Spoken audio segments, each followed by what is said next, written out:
If we are one, then the state of our consciousness matters. What we give our attention to shapes the world we live in, the choices we make, and the energy we carry forward. And in a time when so much of life is competing for our focus, discernment becomes more than a practical skill. It becomes a spiritual necessity and responsibility.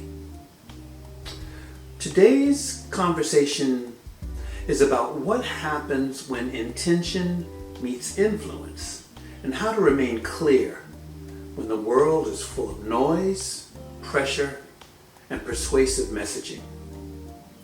We'll explore the deeper meaning of discernment, the power of attention, and the importance of staying ethically and spiritually aligned as we move through an age where everything is trying to capture our mind. Hi, I'm Daryl T. Johnson, a musician, a teacher, and a QHHT hypnosis practitioner. I'd like to welcome all of you to episode 38 of If We Are One.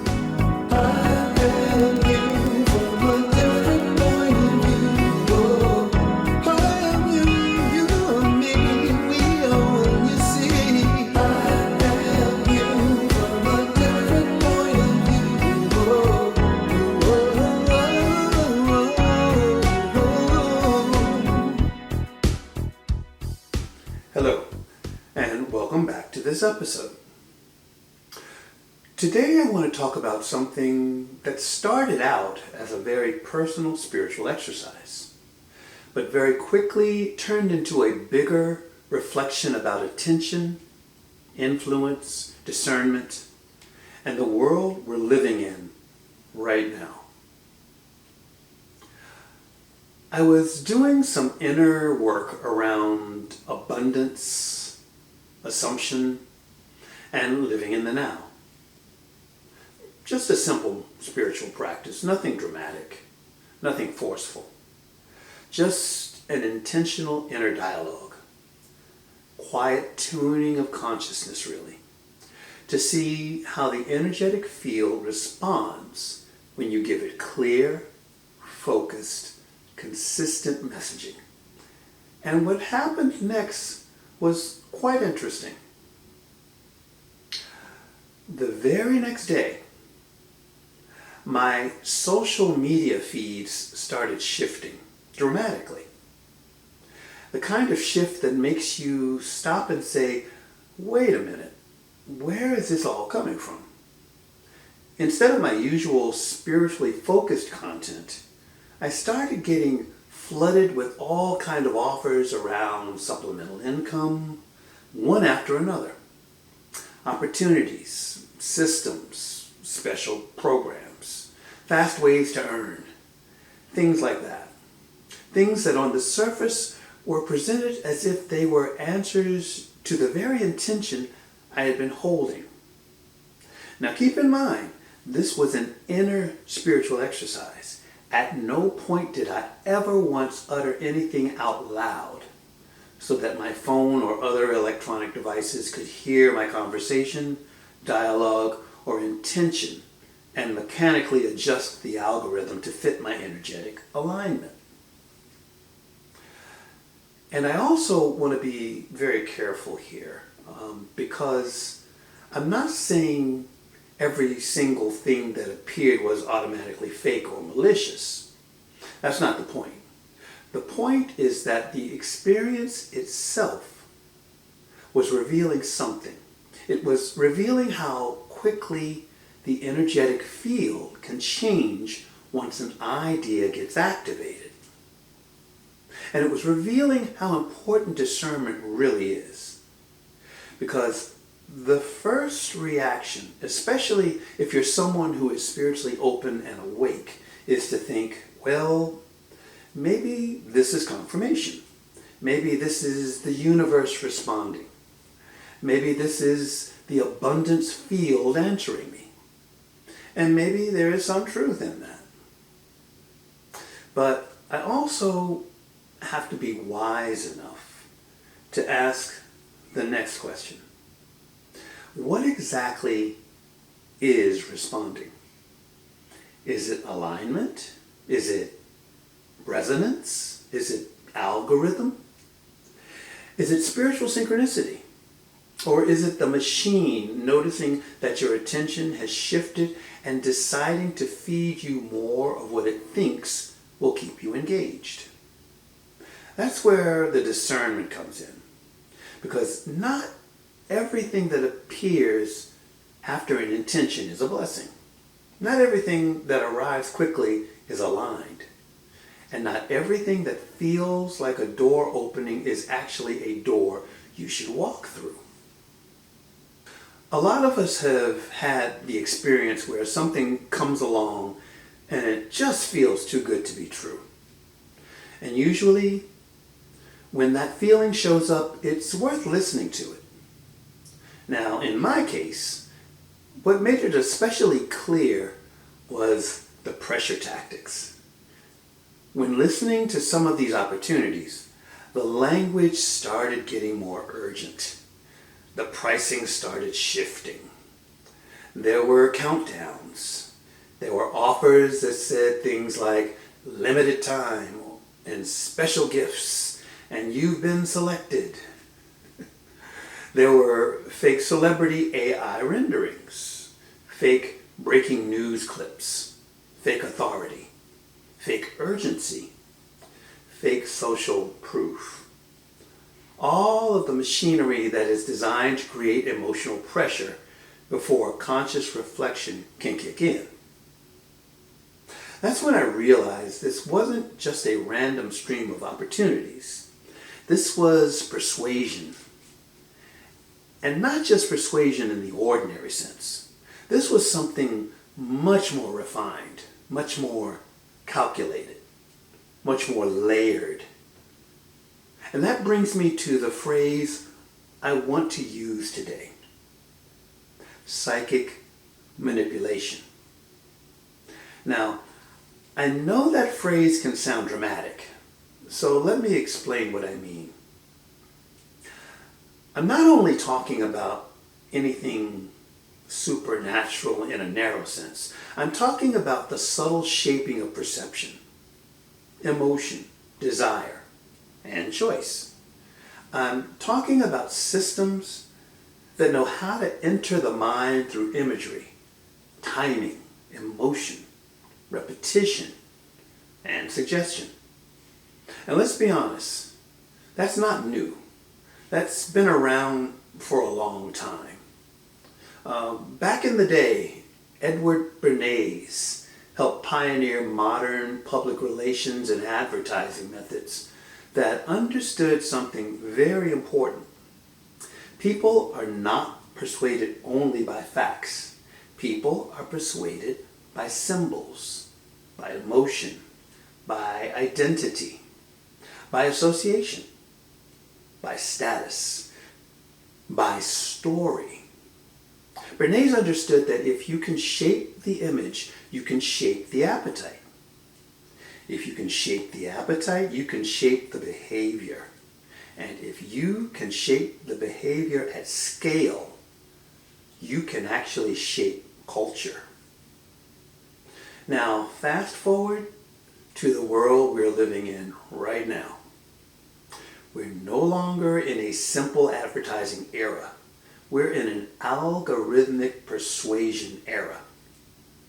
And that changes everything. Because now the old PR playbook is no longer just delivered through television commercials, magazine ads, or staged public relation events. Now it lives inside social media feeds, recommendation engines, short-form videos, clickbait headlines, sponsored content, and endless scroll loops. Facebook, TikTok, YouTube, Instagram, X. All of these platforms are constantly learning what captures attention, what holds attention, and what triggers emotion. Also, what keeps the user moving from one hit to the next. That's why I say the old playbook has become steroidal. It has been amplified. It's been automated. It has been personalized. And because of that, it can feel almost impossible to escape unless you're actively awake to it. That's part of why I wanted to speak about this spiritually. Because from a spiritual point of view, attention is not a small thing. Attention is the real currency. Attention is the real commodity. It's the doorway through which thought enters. And thought, when repeated, becomes belief. Belief shapes expectation. Expectation shapes behavior. Behavior shapes experience. And experience shapes reality.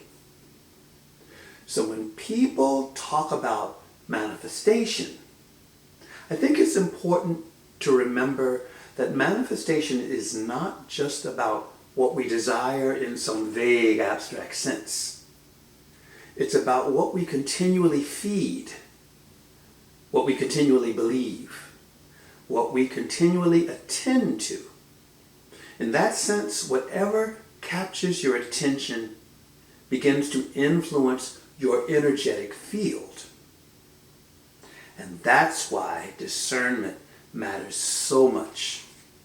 Because if your attention is constantly being pulled outward by fear, novelty, outrage, urgency, desire, or manipulation, then your inner world gets crowded out. Your creative power gets scattered. Your signal gets noisy.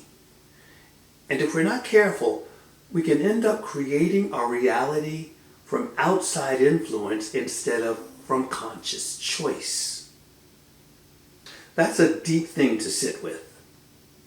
And I think this is why so many people today feel exhausted, spiritually disoriented, and mentally fragmented. They're not just tired from life, they're tired from being constantly pulled by headlines, pulled by feeds, pulled by ads, pulled by emotional hooks, pulled by fear-based language, pulled by scarcity messaging, pulled by all things that are trying to claim our respective fields of awareness. So when I say discernment is a spiritual practice, I really mean that. It's not just being skeptical. It's not just being cynical. It's not even just being suspicious of everything. Discernment is the ability to stay open without becoming gullible. It's the ability to remain receptive without surrendering your standards. It's the ability to step into the fog with clear eyes. That's why I think spiritual people in particular have to be careful. If you're somebody who believes in consciousness, the power of manifestation, energy, resonance, vibration, the law of assumption, the law of attraction, all of that, then you also have to acknowledge that not every signal is pure. Not every opening is aligned. Not every invitation is sacred. Some things are just bait. And the reason bait works is because it is designed to appeal to desire before discernment has a chance to speak. That's what makes it effective. That's what makes it dangerous. Now, I want to come back to the personal side of this for a moment, because I think that's what makes the lesson relatable. I'm not sharing this as some abstract theory from far away. I'm sharing it because it happened in a very real, very noticeable way. A shift in the feed, a shift in the emotional atmosphere, a shift in the kinds of offers appearing around me. And I think many people have had that same experience, even if they didn't name it quite this way. Maybe you've clicked on one thing and suddenly your whole world looks different.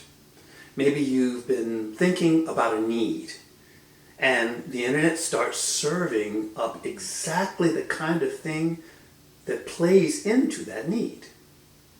Maybe you've been vulnerable, curious, hopeful, or simply open. And then suddenly you're seeing opportunities everywhere. And again, some of that may be algorithmic, but some of it may be spiritual. Some of it may be both. But in either case, the lesson is the same. You have to protect your attention, because whatever has your attention has access to your creative field. And what I found so interesting in this whole process is that the lesson wasn't just watch out for scams. It was deeper than that. The lesson was, what are you allowing to shape your consciousness? Because consciousness is not passive. Consciousness is active. It is selective. It is formulative. It is always orienting itself around something. And if you don't choose what that something is, the world will choose for you. That's why I think the modern attention economy is one of the most spiritually significant realities of our time. We're living in a world where people are constantly trying to own your eyes, own your ears, own your emotions, own your reactions, own your thoughts. And once they have your attention, they can begin to shape your reality. So this is why I keep coming back to discernment. Not fear, not paranoia, discernment. There's a big difference. Fear says everything is dangerous. Paranoia says I can't trust anything. Discernment says I will remain aware, I will remain open, and I will require alignment before I give my energy. That's a much more empowered position. And I think that's the one we need now more than ever. Because the environment is not neutral. The feed is not neutral. The scroll is not neutral. The headlines are not neutral. The ad is not neutral. The offer is not neutral. Each one is trying to shape something in you. The question is whether you're conscious of it or not. And that's why I think this is a really important spiritual conversation. Not because we should all become suspicious and shut down, but because we should become more awake, more selective, more intentional, more sovereign in our attention. Because if attention is the commodity, then guarding attention is an act of spiritual stewardship. That means we don't just consume everything that comes toward us. We discern, we test, we pause, we ask questions, we look for coherence, we check for ethics, we check for alignment. We check whether something is actually building our life or just feeding our appetite in the moment. And that's a huge distinction, because there's a difference between stimulation and sustenance. A lot of what is marketed to us is stimulation. Very little is sustenance.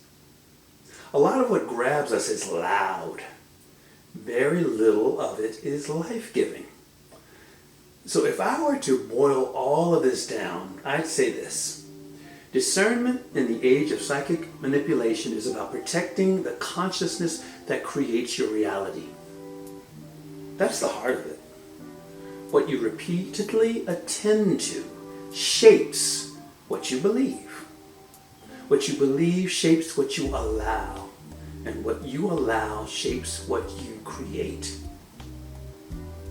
So if there is anything we can take from this experience, it's the reminder that vigilance is not fear-based, it's sacred. It's how we remain aligned in a world designed to fragment us. It's how we stay clear in a world designed to confuse us. It's how we stay rooted in truth when so much around us is engineered to pull us off center. And I think that's a good piece to land on today. Not in cynicism, not in despair, but in awareness, in clarity, in spiritual responsibility. Because yes, everything is spiritual. Everything teaches. Everything reveals. And even the traps can become teachers if we are willing to see clearly. So I'll leave you with this. Stay awake. Stay ethical. Stay aligned. Stay discerning and guard your attention like the sacred resource that it is. If this spoke to you, sit with it for a while. Notice where your attention has been going lately. Notice what has been feeding your mind, your emotions, and your expectations. And then ask yourself, very simply, is it aligned or is it just loud? The question can change everything. We'll be talking more about these and other topics in future installments. And if there is anything that you would like for me to discuss, or any questions you may have about anything that I have shared, please feel free to mention it by leaving a question or a comment in the comment section. As always, if you have found any of this information at all helpful or enlightening, please like, subscribe, and share with others. I truly appreciate those of you who continue to let others know about this podcast, and I continue to be excited and gratified and heartened at the growing number of souls awakening worldwide to this ongoing movement of remembrance to a oneness consciousness. So in closing, as always, I send you my love. And if we are one, let's all live in peace, love, and joy.